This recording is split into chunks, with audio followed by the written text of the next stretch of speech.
20 minutes. The following podcast is brought to you by the Johners Podcasting Network, found exclusively at WrestlingWithJohners.com. See, this one is very personal to me because the person who I have is a former three-time world champion. He's just created OnlyWrestlers. He is a WWE Hall of Famer, my favorite wrestler ever. And I mean ever. So the fact that I'm getting to sit down, chat with you is an honor. Rob, Vin, Damme, thank you for coming on. I really do appreciate your time. Glad to be here, Wambinator. Appreciate you reaching out to me on OnlyWrestlers. You know, we were having a little bit of discussion just a few minutes about that, and I was telling you, do you mind if I go through some of the high points again? For the definitely, listeners? Definitely. I was just telling you, like you said, I'm not easy to get a hold of. I don't want to be.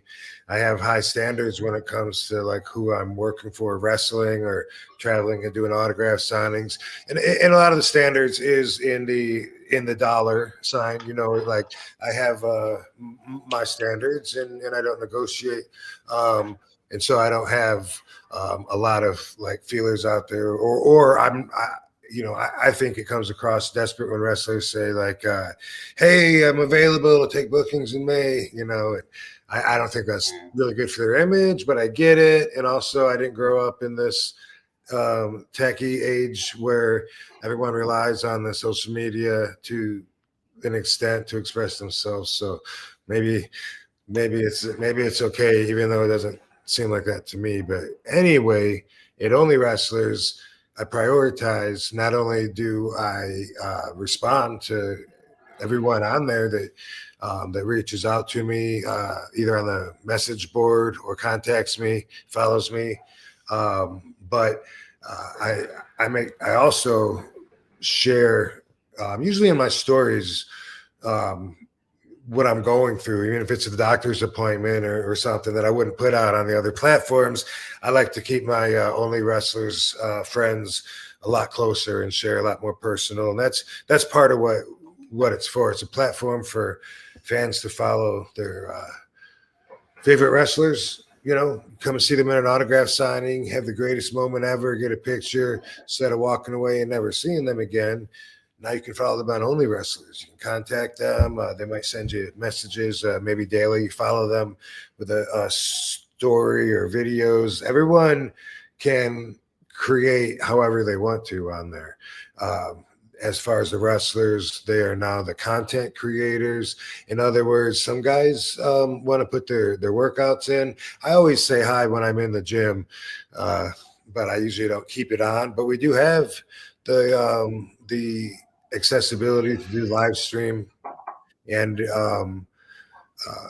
there's a chat that's 24 hours open, that's live for everybody to communicate with, and it's pretty cool. We're having fun with the platform, and in the near future, after the first of the year, we're gonna start talking about running wrestling shows, actual live wrestling shows, and that's with all of the fans.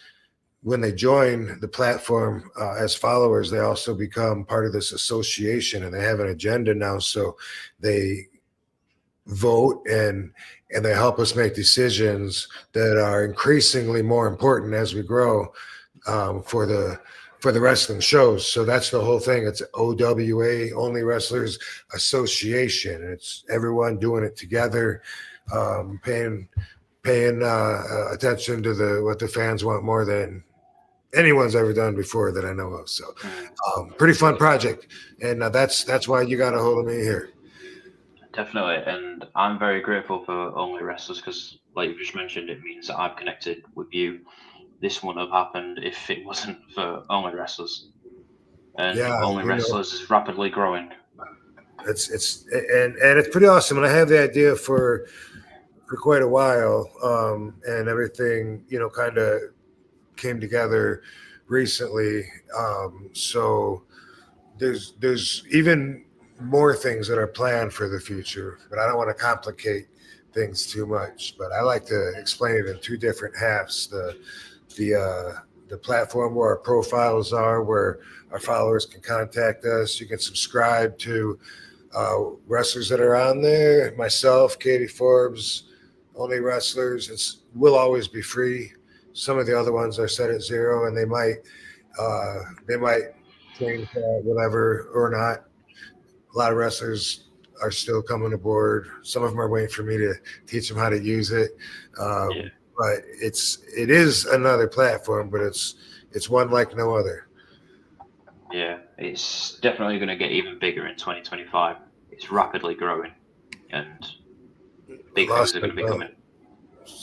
Can you repeat that? Sorry, big things are going to be coming for OnlyWrestlers in 2025. It's rapidly growing. A lot of good things coming. Yeah, indeed. And like within the first couple of weeks when we launched it, which was October 14th, in the first couple of weeks, some of my partners notified me that we had people signing up from like 25 different countries. Wow. And we didn't expect that. Some of them seem like really random to have fans in some of these countries that you would never think of. But at the same time, that's really cool and really awesome. So hopefully we can grow in all those places as well. Yeah. You mentioned obviously there's a plan to run shows and stuff like that. Is it plans for just US based at the moment, or would it be too early to start thinking? Well, that's the thing is, and by the way, I'm not necessarily exclusive with OWA as far as where you might see me wrestle in 2025, but it is my side project. It's part of my heart and my brainchild, collectively with a group of 5 people. And so that's always going to get a lot of my focus. And as it grows, anything's possible. And we've talked about some things way down the road to where if we're dealing with massive numbers, like say OnlyFans, I don't know, are you familiar with that? OnlyFans? Yeah. I know. So, yeah, the play on the words alone, I thought was a great idea, just because OnlyFans is so popular and they do billions of dollars. I'm not a member of it, and sometimes I wonder, like, it's known for a lot of its sexual content, but that's not all that it has on it. It has everything else as well, but it makes stars out of a lot of the people, girls, whatever, doing their own privately produced entertainment. And what's interesting to me is that they get a lot of support from the fans that will contribute and subscribe, and they can, just like on either platform, they can get special requests, pay-per-views, things like that too. But it's amazing how many people like want to be part of that support group. And really, I was thinking, if we can tap into that with the wrestling fans, then we'll be able to connect with a lot of people. Yeah, and it's just a matter of time, like when, because like you mentioned, 2 to 3 months now it's been running. 25 countries alone it's amazing. So to think a full year, 2025, to think where it would be this time next year would be incredible. Yep, and we're always coming up with different ideas as far as promoting it, working with other promotions. JCW, the Juggalos. I've known Joe Bruce, Violent J, my whole career, literally. And we're doing some things with them where we got some banners in their shows, and we're in their programs, and a lot of their wrestlers are signed up with profiles too. So I'd like to do that with a lot more companies. And we have some independent companies that have profiles, not just like a single wrestler with a profile, but there's a couple, and hopefully there'll be a lot more companies, and you can follow them on there and then learn about the wrestlers that they use, the shows that they have, things like that. So that's one of the goals and agendas that one of my partners felt was very important, was he wanted to help get exposure for some of the less seen wrestling independent promotions out there on the circuits, shine a flashlight on some of the talent that might be there. And so there's multiple reasons that we wanted to do this. Yeah. And like we've just said, 2025 will be a big year for OnlyWrestlers. You have been in the business for 30 plus years. What is some of your highlights of your career that you are most proud of? Well, the number one moment would be the night that I won the WWE Championship from John Cena. And that was at the ECW pay-per-view. That's my happiest, proudest moment. And the reason isn't just because that's the coveted position in the industry, that is as high as you go, but even more than that, it was about the fact that my entire career was the build up for that match. Ever since I started, I was told to change my way, and the hardcore style is a lot more niche. So I was always told to give that up, and I always felt like I was at my most comfortable when I was in an extreme match where you can throw the rule book out and be a little more creative and think out of bounds, outside of the box. And so that's always been where I thrived. That's where I am best showcased. I'm very durable, and I like to take a lot of punishment for the thrill of the fans. So the fact that all of that is what made me the foot to put forward for the whole company, WWE, and the fact that I became the WWE champion because I stuck to my guns and my values, didn't let other people change me. And so it was a very heartfelt accomplishment when I finally did hold that championship and knew that I was there because of all the hard work that I've done since zero in ways that other people wouldn't have necessarily done it. And, I'm for better or worse, but for better at that, the fact that that was my proudest moment, it's kind of interesting that it would be followed by what I would say was my most disappointing moment. And that was losing that championship, particularly in Philadelphia, the second night. I lost the WWE championship. And then the next night was the ECW championship. I was returning to Philadelphia. I was going to be the man on top of the world saying, we did it, Philly, because that's my life and blood. ECW, Philadelphia, New York, they're the energy that kept me going. And I was going to go back in an incredibly victorious celebration. And instead, I got pinned by the Big Show. Paul Heyman did the 3 count. And man, the disappointment in that crowd and in myself were something I'll never forget. It was very, again, very heartfelt because people start throwing all their stuff in the ring. Like I'm getting hit with cups of beer and stuff. And I know they weren't throwing it at me, but I caused all this by screwing up and not being really careful. And then, giving them the reason to make the decision to end my championship reign right there. So I rolled out of the ring and I rolled under it because everything was flying. I was getting soaked, but man, I felt like just crying. I felt like so disappointed because I had just, everything was going great. World was on my shoulders. A lot of people were counting on me. And the fact that I was careless and speeding got me pulled over, and I was careless with a bag of weed that smelled so strong that you could smell it outside the car,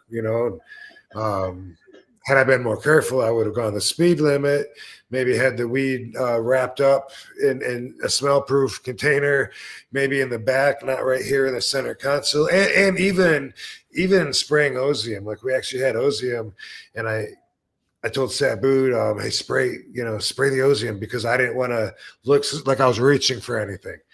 And he went, shh. It was just real quick. And I think in my mind, he did that because he didn't want it to seem obvious that it smelled like hairspray. But if he would have done, shh, Ozium is really good stuff, man. It might have masked the odor of the weed. And, you know, if they would have said, I'll come and spray air freshener, I could have just said, Sabu's got gas. He keeps farting, you know? But, you know, I've never said that my mistake was in using the marijuana. And even in the state of Ohio where this happened, doesn't even feel like it's a mistake anymore, because now the same 18 grams wouldn't be a problem. But I was careless, and I actually got caught a lot. This is the only one that was really big in public, and it was because I was the champion at the time. But you know, the next thing that comes to mind is just, you know, I love that footage of me diving out to the crowd on Bam Bam Bigelow from Buffalo, Burt Flickinger Center. I love that footage has been played like so much. It's just a proud moment, because at that time I was all about doing things that I hadn't seen done before. I was hoping other people hadn't seen done before, going where no man has gone before, like Captain Kirk. And I was having a ball doing it. ECW was the most fun that I ever had in my career. So those would be a couple of my proudest moments. And I love the matches with Bam Bam too, by the way, not just the dive, but yeah, love wrestling. Bam Bam, unbelievable. Yeah.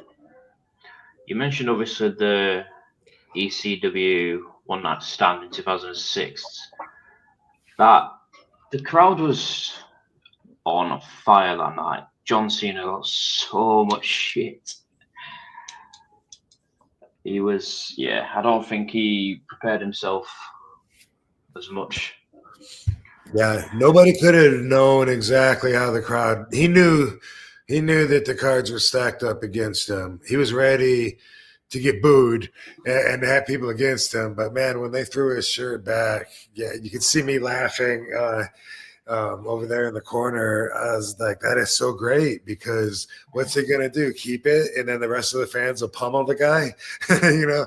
And so they kept throwing it back, and I was like, wow, these people are 100% for me and everything I stand for, and 100% against him and everything he stands for. And there's no night in my 35 years or so to compare it to.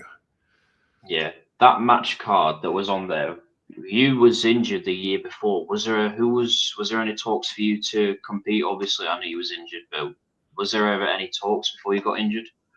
You know, I don't recall. I think it probably would have been whoever I wanted to wrestle, because the idea was mine to do the ECW pay-per-view, and I was so excited about it, and helped build it. And so I was so disappointed that I tore my ACL and my meniscus, and so I wasn't ready to wrestle, and it really broke my heart too. That was another very disappointing moment in my career. Things happen for a reason, you know. I thought it was awesome what we did with Rhino. Came in and speared me, and then him and Sabu wrestled. I thought the whole card was great. I 100% would have wrestled on it, but if we talked about who I would have wrestled, I don't recall who it would have been. Who would you have liked to have stepped in the ring with if you was not injured on that exact card? Well, Mike Awesome. Yeah. Maybe. I don't know if it was the right time for Mike Awesome, because before we had so much invested into it, before we went bankrupt. You know, when we had ECW and we were two different pedestals on opposite sides of the house, holding the roof up, raising the roof, I wanted us to get up to a certain level to where the company, you know, could really handle like the biggest, best match that's ever happened. And I kind of feel like since that could never happen after the company went under, and since One Night Stand was a chance for us to relive that magic again that we all felt in our ECW days, I think Mike Awesome. Yeah. Yeah. That would have been good. I regret that I never got to wrestle him belt, you know, title for title back in the day, because obviously I made the television championship mean more than the heavyweight championship. And that's a hell of an accomplishment. that I'm proud of. But the people would chant. People would chant for RVD throughout the whole show, sometimes even during other matches, and it was working. I was calling myself the whole effing show, saying, "I'll give you your every penny's worth for your ticket," and it was working. So that was it was a great time. I enjoyed the pressure that I helped put on myself, and man, I would have liked to have the payoff back then of wrestling Mike Awesome, where it would have meant so much. I can't imagine the crowd would have been so loud and just erupting in there with their reactions. But since it couldn't happen back then, and you can't turn back the hands of time, I think that in 2005 that would have been a hell of a matchup that would have pacified one of my hungers. Let me put it that way. Yeah, definitely. You have some of my favorite matches of yours. Is obviously I love your style in the ring. I love the matches that you've had with Jeff Hardy over the years. And I've also loved the matches that you've had with this man, Absolutely. Eddie Guerrero. Absolutely. Yeah. Maybe I might have been there in Sheffield wrestling Eddie one time, if I'm not mistaken.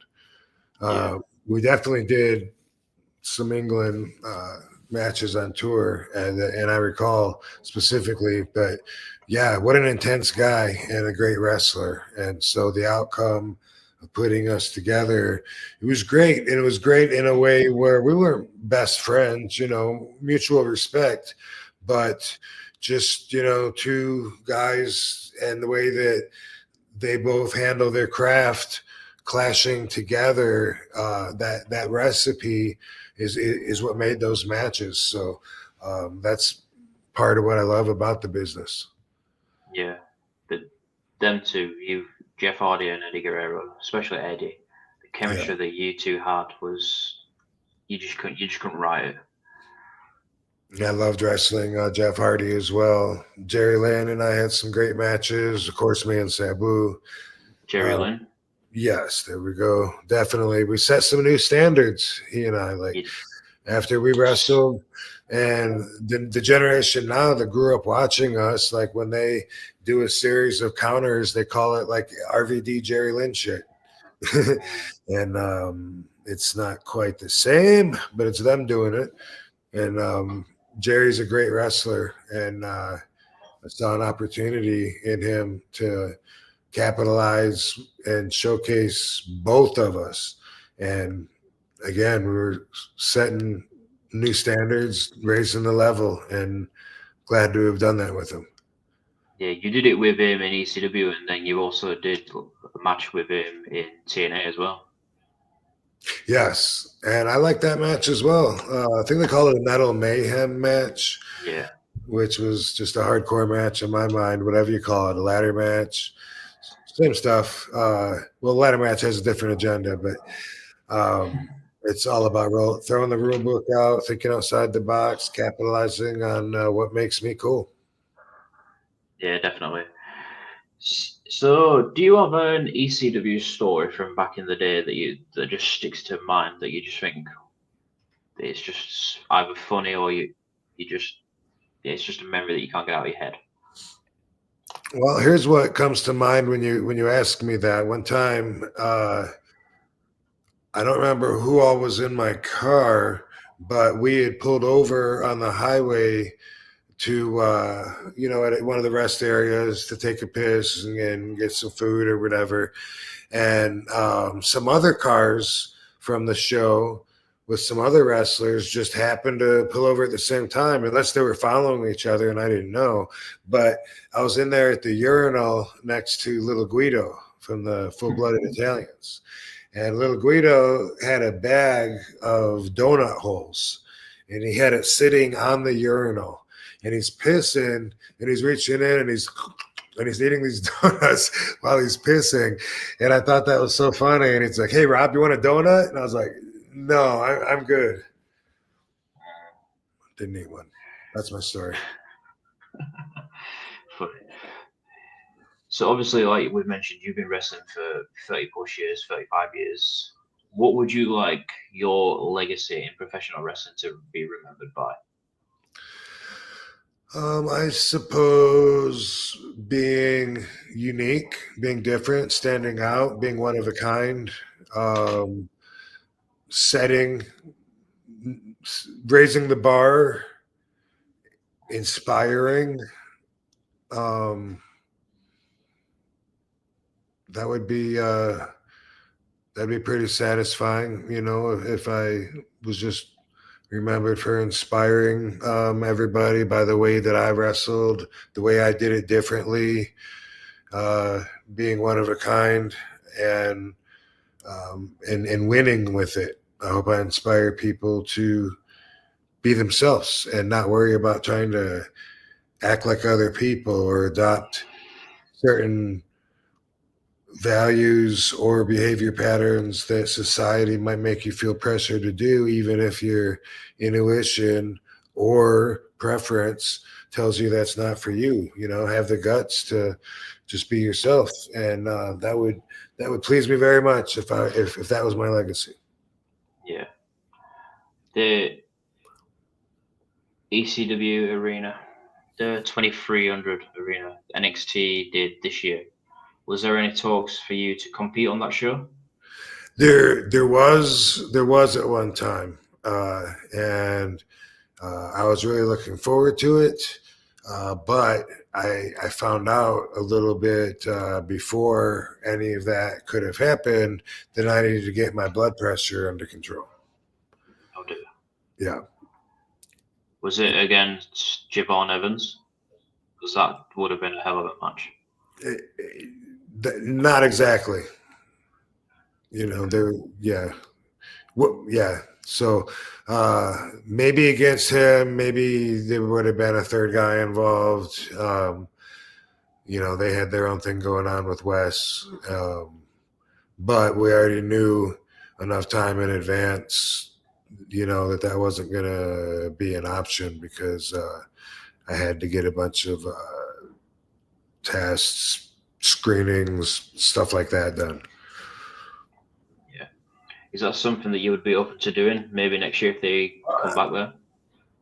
Yeah. I mean, next year is a whole year away. So if I still feel the same about it that I do now, then I absolutely. In fact, I love that the whole WWE is gearing in a way towards where they're honoring the legends more now, showing a lot of love towards the legends. It's reflective on our residuals, but even more so than that, the respect they're giving us, brought me in to have me just sit in the crowd, and then brought me in, for NXT to help be a mentor for what's her name, the girl that does my splits. I shouldn't have went there because it's something with a D, but I'm unfortunately, but hopefully anyone watching knows what I'm talking about. She's super cool, good friend. Can't remember her name right now, but I'll just blame that on getting hit in the head with a chair. That people expect that then, but yeah, I'd be open. And as far as I know, maybe next year I'll be open. Like I can see still hoping and trying to inspire people for maybe another year or two. I don't know if I'll do it after that. I don't think I'll ever officially retire. Like everyone that does comes out of retirement and then it didn't mean anything anyway. I don't want to do that. I think I would just maybe take a temporary break that might end up being a permanent break, something more like that. But no signs of it right now unless the universe tells me different. Yeah. 35 years is a long time, but you've faced countless of opponents throughout the years. Who's been one of the hardest to work with? I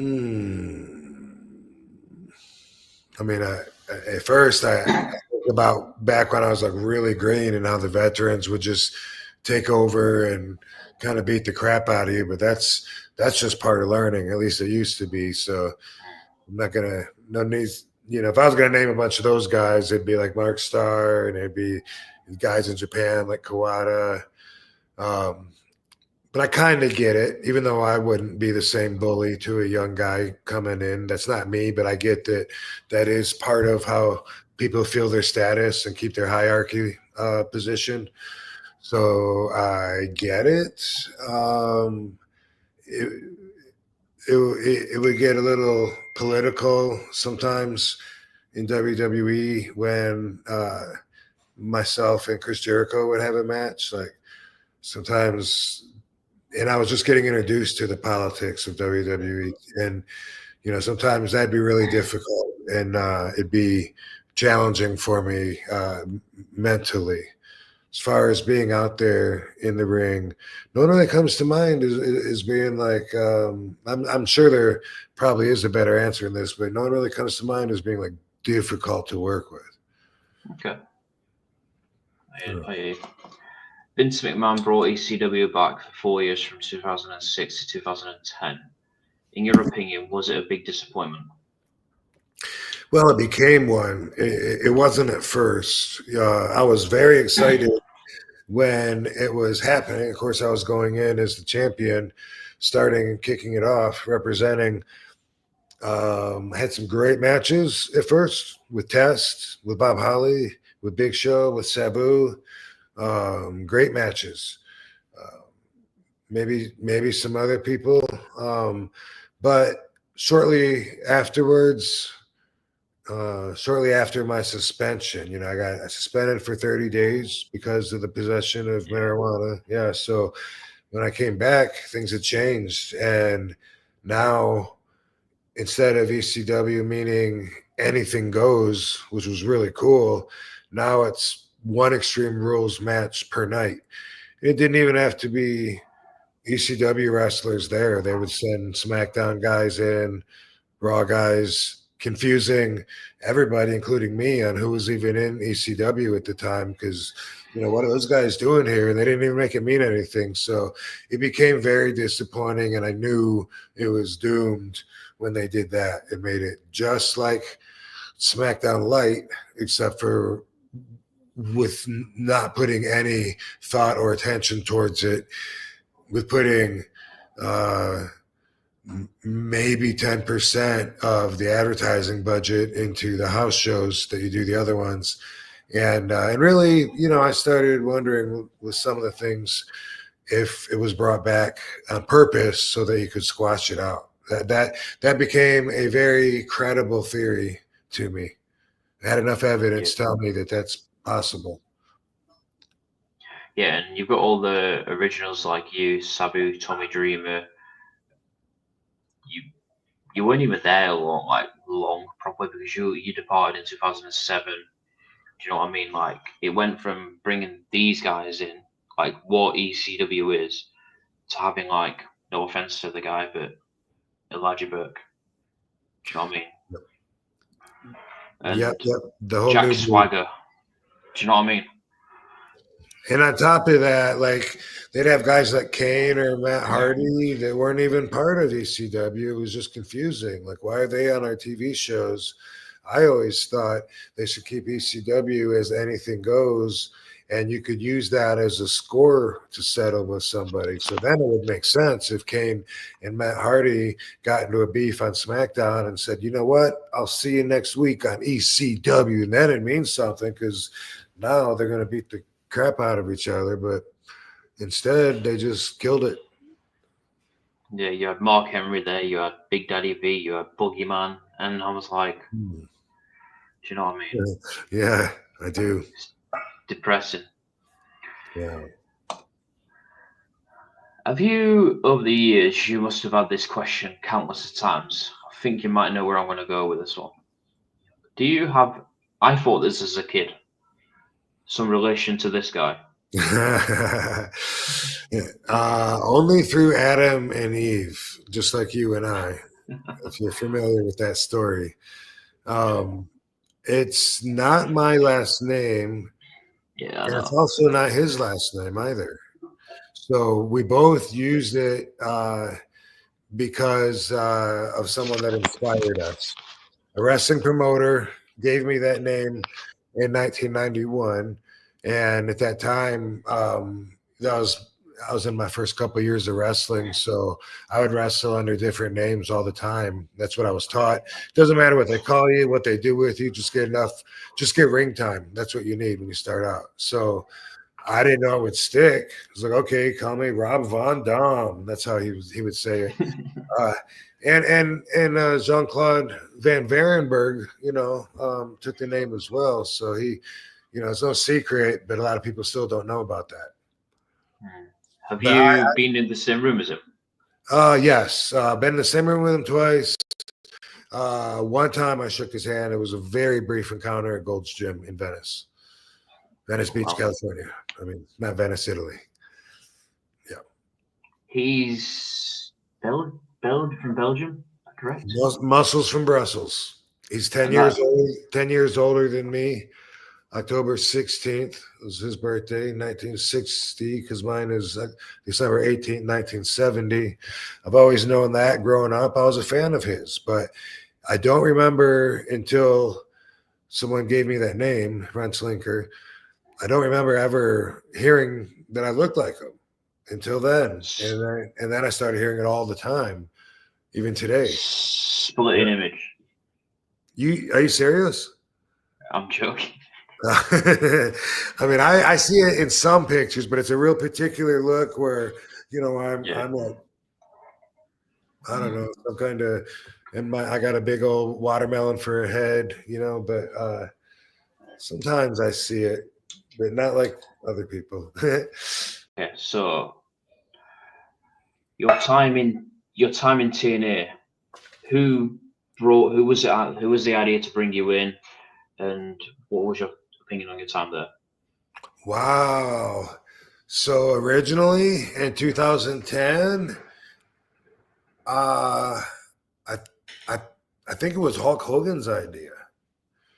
And, he was the man when I grew up. Like the whole wrestling business was about him, and his toy was everywhere, every version of him. So he's like an immortal to me. I still feel like, I would carry his bags for him any day. And let's see, I went to TNA to visit Booker T while he was there. I think I might have talked to, I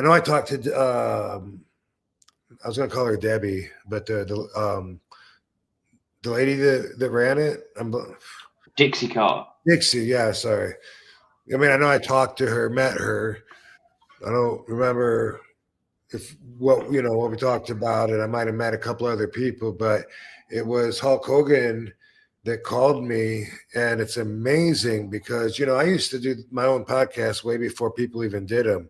It was called RVD Radio on Blog Talk Radio, and this was way back then in 2014, I guess.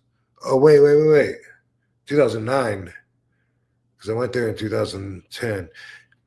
Anyway, he called my cell phone and what are you doing, brother? You got a minute to talk? And I was like, I'm doing a radio show. And I was like, do you mind if I give you the radio number and you call in on there? And he did. And so he's on my radio pitching to me why TNA needs RVD.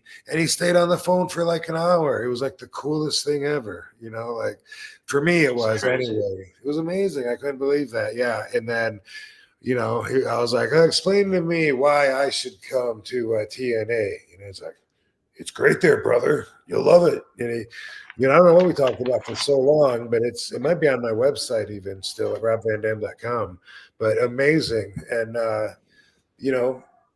once I got there, I don't remember him being super behind me anymore, but he got me there. Yeah. What was one of your favorite moments from the Invasion angle? Wrestling Jeff Hardy at the Invasion pay-per-view, doing amazing stuff, having a great match. That was my first pay-per-view, I believe, coming in to WWE. And, it's always egotistical when wrestlers say, we stole the show. I don't even realize it comes across from a martial artist point of view. It's pretty egotistical. But I have been told that many times. It definitely was way back in 2001, one of my favorite matches I would put up against anything else. And in particular, if you want to know what I remember It was jumping up from my knees and doing that spinning back kick to the ladder and knocking him into the pit. Like everybody remembers that as a special moment because he fell in the pit, you know, and that was just awesome. Yeah, I personally think you should have won the World Heavyweight title back in 2002. Things were not to be that way. No, But you know, I like looking back at it.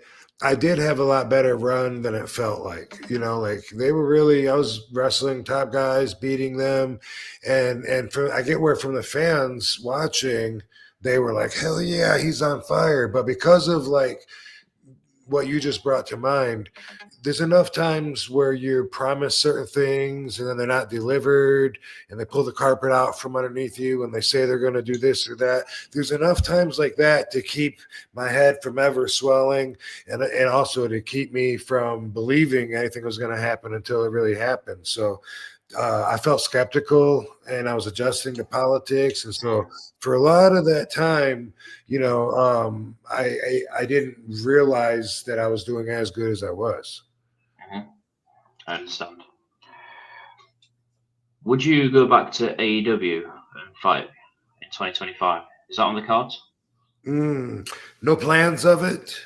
I never did have any kind of a long-term deal with them. It was always a per match contract.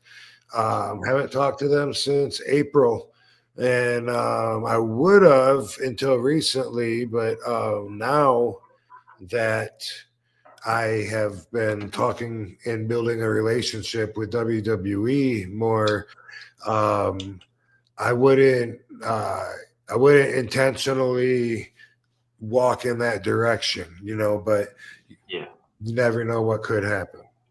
Yeah. Awesome. So the final two, who is your Mount Rushmore of professional wrestling? Well, Hulk Hogan, like I said, Bruno Sammartino. How many other? Four. Four. You got two more. Okay. I guess I'm gonna just so I don't have to put too much thought into it. I'm gonna make an easy call and go with maybe Stone Cold and The Rock. Yeah, I like that one. Cool. Top guy. Just a quick trivial fact. I don't know if you know this, but you are undefeated at WrestleMania. I do know that 4-0. Yeah, 4-0. Did you know that? Did you know that? Although a lot of people think I have the record, I'm actually tied with someone. I don't know if it's Becky Lynch or Blake. So one of the girls. Oh, yeah. I did not know that, but I'm gonna go and have a look at this after this. Yeah. Just the final question: what is your opinion on Raw going to Netflix? It sounds like a pretty big change, and I'm excited about change. I feel like WWE is so big and that they just keep growing. And I feel like they're going to just keep finding crevices where they can stuff this extra growth, even by opening up a whole new universe for legends, you know, and they got room to put growth in all these areas. And I think that they wouldn't do it unless it was going to be worth billions of dollars. And so I know that it's a very successful venture. I know that's how they see it. Congratulations to them. I'm excited about seeing how they're changing the world. Yeah, definitely, man. Yeah. I would definitely love to have you back on again. It's been amazing. Just to throw back for this picture, look how it would mean now, and look at you, and then look how times have changed. Nice. Yeah, that is my favorite gear of yours. Yeah, one of us looks a little different. One of us looks the same. Yeah, I've just got a bit of a facial. I love that gear of yours. Now you look a little younger, though. That's all. Well, I guess we both probably do, actually. But yeah, anyway, what's an inspirational message from Rob Van Dam? Be yourself and be patient, learning who that person is. Yeah, thank you, Rob, for coming on. I really do appreciate your time. Hope you have a wonderful day.